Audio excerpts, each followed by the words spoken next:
Having set off at 1600 on the Friday, I made my way to the New Forest view site, arriving at around 1900. It was a small but nice site that would be my first stopover on the way to Cornwall. The aim being to break up the journey to Minehead, which would be my second stop on Saturday. Quick thing about this trip to Cornwall, there is really an existential question running through these vlogs, in that, is Cornwall as amazing and as spectacular as people say? Which you do get, that's what most people say, and then you get the undercurrent, the rebellion undercurrent, who believe it's not as spectacular as people say. Now the reason I ask that is because I have access to the North York coast and the Northumberland coast, and I've walked sections of the North York coast, you know, between like Filey and Scarborough and things like that, and it's pretty spectacular, you know, cliffs, coves, even has surfers. So I sometimes wonder whether I'm travelling 2 days and, you know, I could get to New York quicker just to see things I can see sort of 90 minutes away. But we will see. That's the existential question running through these vlogs, and I hope it's not true. I want to be amazed. I want to go to somewhere where I'm seeing things I've not seen before and it's spectacular. So I'm hoping that's not true, but I have a 30% feeling it might be. It's probably not going to help that for the first 2 to 3 days, very wet. I'm not getting the average June profile. I haven't been lucky in the first 2 to 3 days, so let's see what Cornwall looks like, maybe possibly facing grey skies and rain. But let's cross our fingers. I will eventually get ready properly and set off to the second staging point, which is Minehead. Got to get the essentials. After a hearty McDonald's breakfast, I faced the M5, which I was to learn from Twitter while stuck in traffic is notorious for delays. Okay, delay junction 21 to 24. I'm coming off at 23. See what happens. We have officially entered the people can get out the car like the zombie apocalypse style traffic jam. It's going that slow.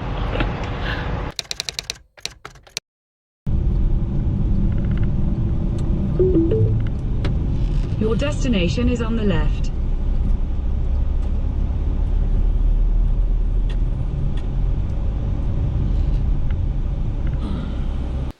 So I've made it to Minehead. I've done the minimum I can with the van.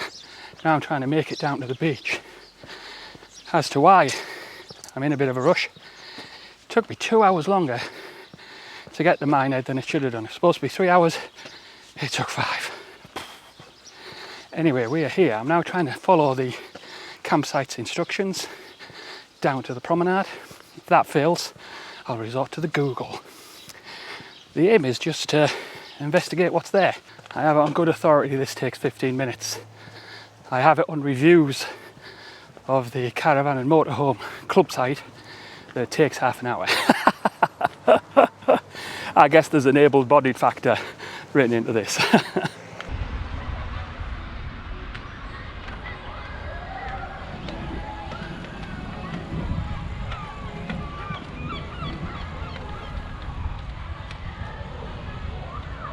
So, I entered the promenade about at the middle. You'll have saw a sign split in either direction. I've walked to the Butlins end. I'm just going to see what this fancy building is a bit further up. But yeah, Butlins Minehead. I obviously can't go inside, I just wanted to see it. The reason is we used to always go to Butlins when we were kids, mostly to Filey. But we always wanted to go to Minehead, but because it was like the headline resort. But we never went. It was always too expensive and too far to come. I have to say, even though it's very different in there now than it would have been when we'd have been going, you know, late 70s, 80s. I can well believe my dad when he said it's too far to go. It's an epic journey.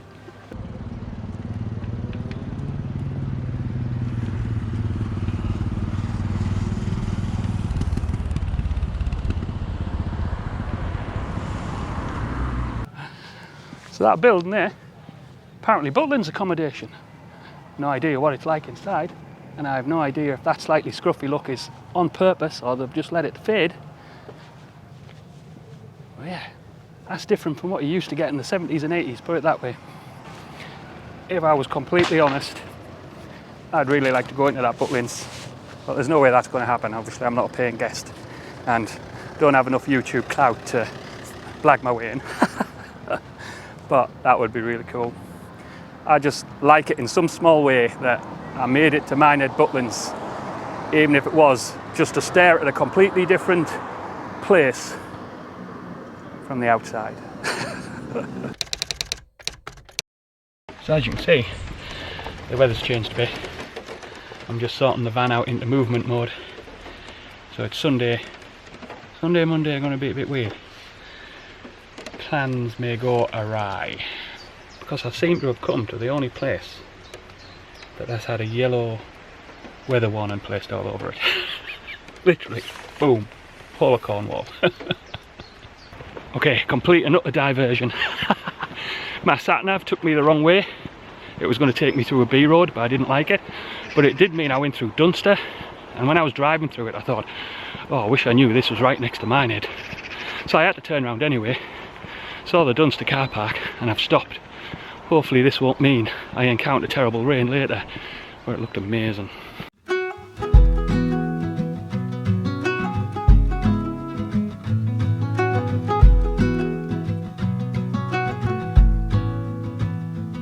See what I mean?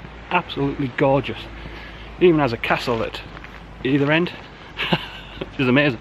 I think I can get closer to the one I'm walking to, so let's see. Okay, let's see where this ramp leads. Apparently you can drive up here 10 miles an hour. Gets me closer to the castle. I assume I have an entry fee for that. But I tell you, sometimes the sat-nav just takes you a weird way and just boom.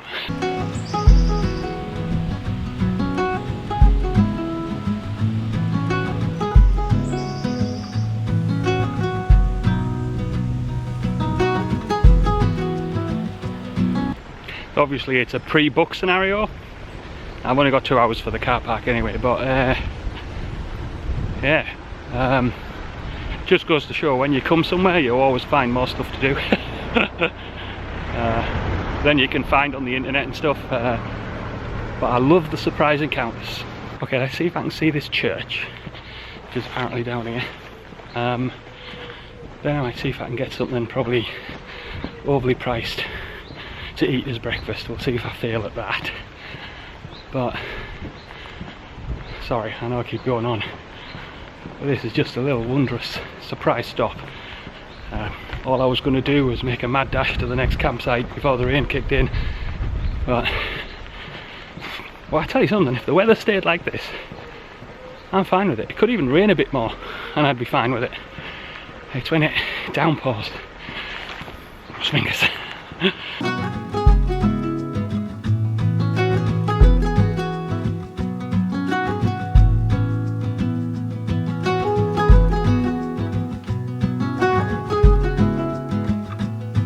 I know YouTube doesn't like me talking about tabletop role-playing stuff in the middle of travel stuff, but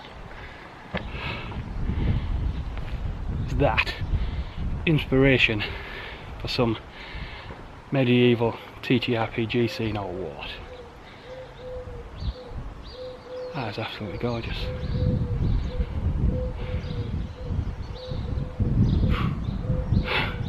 Pretty impressive. Pretty impressive. There's only one way to describe Dunster. It's just delightful. It is like it's been plonked here from another place and is semi a theme park, but of course it's not. I mean, look at that building. Wow. Back in the van. I'm going to continue on to Bude. I woke up this morning and the rain was getting, well, that's the wrong way to say it. It wasn't getting me down. I just couldn't predict what was happening. The weather forecasts are a bit, you know, could be terrible, could just be moody lighting. So I was a bit mixed what to do, so I thought I'll set out to Bude, get to my campsite, then at least I know my travel isn't going to be disrupted by my weather. And then boom, sat-nav took me the way I didn't want to go, through Dunster. Absolutely amazing, and that's just made my day. So I'm actually going to go to Widemouth Bay. I'm not going to walk along the southwest coast path from Bude to Widemouth Bay. That might be a bit risky because of the weather, but I can certainly see what Widemouth Bay looks like if it's like this and just more moody than really wet, and maybe walk up a bit of the coastal path around Widemouth Bay in a controlled way. So I think that's the plan at the minute. Let's see how the journey goes. But Google Maps was playing the long game. While directing a route to avoid the smaller roads, it pulled a blinder and led me up at height and into a serious fog bank.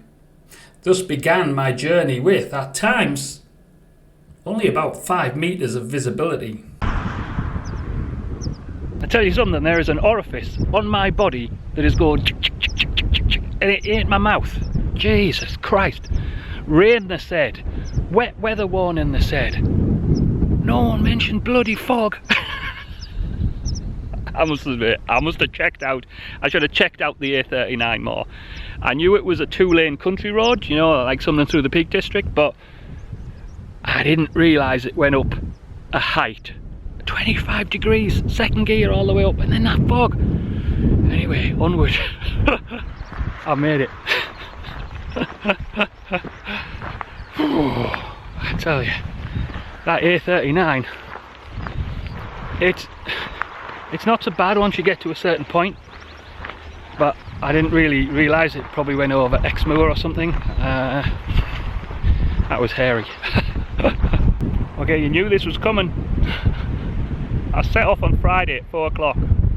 I entered Cornwall 12 o'clock on Sunday, and then about half an hour later I ended up here. It is absolutely stunning, but it's not really that much different to walking from Scarborough to Filey. Now, that's not to take anything away from what I'm seeing. It's absolutely brilliant, where it's 90 minutes to Scarborough Filey. And I'm definitely getting blustery, overcast Cornwall. It'll be interesting to see what it's like in the sun, but it is absolutely stunning. But it's pretty much the North York coast. That's the way to look at it based on my first sighting of the rugged coastline, but it's early days.